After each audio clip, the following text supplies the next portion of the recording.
how perfect would it be to be able to drive anywhere you'd like without having to go through the bureaucracy of the law? That would be really fucking awesome. But reality, unfortunately, is different, and I do understand the need for legislation towards documents. They're necessary, but they can also be a real pain in the ass sometimes. Fucking hell. Let me tell you a story of how for a very, very long time, I wasn't able to get insurance for my van. Now, when I was 10 or something, my parents started the process to get us, me and my sister, dual citizenship for Spain. I was young and stupid and thought it would be so cool to have a different legal name in Spanish. So at the embassy, when I was asked which name that I wanted, I said Juan. Fast forward to today, the amount of times that this has been in my way is too many. And there's really no upside to it. I mean, besides accounting for a good story. 16 years later, I was in Lisbon trying to get my insurance for the van, but no one would accept the fact that I had two names. One attached to my driving license and one attached to the ownership of the van. At the moment, I couldn't buy a car with my Brazilian passport only. The bureaucracy was just too much. Also, I didn't have the time or the money to go through the whole process of getting a Spanish driving license. Now, documents have been a big part of the beginning of my journey, as you can see, and I was lucky to have so many amazing people that made the process run more smoothly. To buy the car, I needed to use my Spanish passport to get an European citizen document. With that, I was able to get my tax number in Portugal and consequently buy my van. Now here are the essential documents for your van life, okay? Here you go. Number one, passport. If you are van lifing around your own country, then you don't need that, just a national ID, I guess. Even across the European Union, you wouldn't need a passport if your country is part of it. But once you start traveling to other countries, then you need to have your passport nearby for the moments of need. And they will come. Passports are international documents and should be accepted as identification in most, if not all, countries in the world. If your passport is about to expire and you have to stay on the road, then you can head to your country's embassy wherever you are, and they will let you know how you can get it renewed. Number two, car's document. This is your van's most important document. Your passport, driving license, and the car's document are, most of the time, the only three things that a policeman will ask if they stop you. It makes sense as it confirms the ownership of the van and also your ability to drive it in the first place. Number three, international driving license. Now, I'm mentioning these directly assuming that you already have a driving license and you have it with you at all times. If not, do that first. Otherwise, you should start applying for an international driving license. In Brazil, they cost me about 16 euros, very cheap, although it costs Jada much more in Italy, so I guess it varies, so check it out.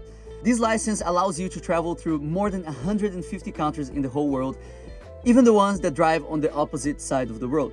Now, I've been asked for my driving license a couple of times in borders and by local policemen, and every single time I show my Brazilian one, they ask, what the fuck is that, right? But I've never actually had a problem after showing my international one. Now, just a quick note. Keep an eye out for the expiration date of the document. My Brazilian one allows me to travel for a max of 3 years or less, depending on whether my driving license expires before that or not. Number four, car insurance. For about 1.5 years, I drove around Europe without any insurance. And I know it's really irresponsible, but for a long time, I had no choice. And well, I also had little knowledge. All insurance options that I checked last time that I was in Portugal refused me because I had two passports with two different names. Fast forward 1.5 years, me and the douche were driving to Ireland, and while we were trying to start the van near a gas station in Germany, the engine got on fire. We were saved by Paulo, a Portuguese hero we met at the same moment. Not only we would have lost our home, but we could also have gone to jail if the van exploded. It's super dangerous to drive without insurance as you don't really have a financial backup if you accidentally hit someone or someone's car. I'm lucky to never have gone through that, but it could happen tomorrow as far as I'm concerned. You never know. Now, I got some tough, needed love from Paulo that day and decided to keep searching and searching until I found an insurance. Now, after more than 40 companies checked online, I found an option that not only covered my van model, but also didn't ask for any driving license information. And we've used it since then. Just used really, because after 2 months of traveling, the company wouldn't have covered shit. And we learned that much later than this. After 8 months living and working in Dublin, Ireland, some residents were complaining to the police about us being parked in their neighborhood. When talking to the police later on, I figured out that my insurance only covered 60 days of my van outside of Portugal. The police told me that if they caught me again, that they'd take my van away. It was a very stressful period, and it led us to do everything that we could to register the van in Ireland.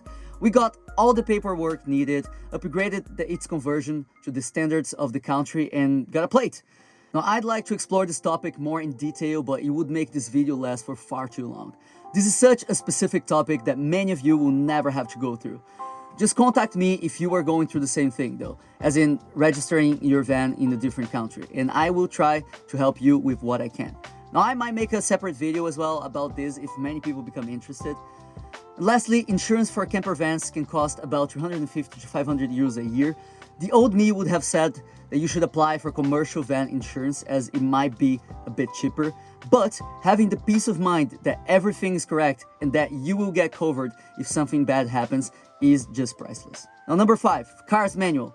This isn't really about legality, it's more about usefulness. The manual gives you all the information about your car, where everything is located in the cabin, what are all the signs on the screen, what kind of coolant and oil you need for the engine, what kind of pressure to put in your tires, etc, etc. It's a must-have for diagnosing and fixing the issues in your van.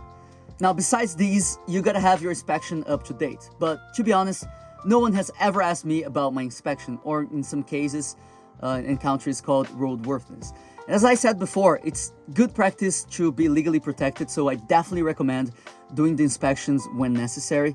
That said, this is something I have never had any problems with until now. I need my van to be roadworthy to get the Irish Cars logbook, and that's because I'm registering it in the country. If that wasn't the case, I wouldn't mind it too much, to be honest. If I have a chance to do it, then I do it, but if I'm on a long adventure and the inspection expires, I just keep going. Now, this is not an advice, okay? That's just how I do things. Again, it's always better to be on the right side of the law when you can. And I'll see you in the next video.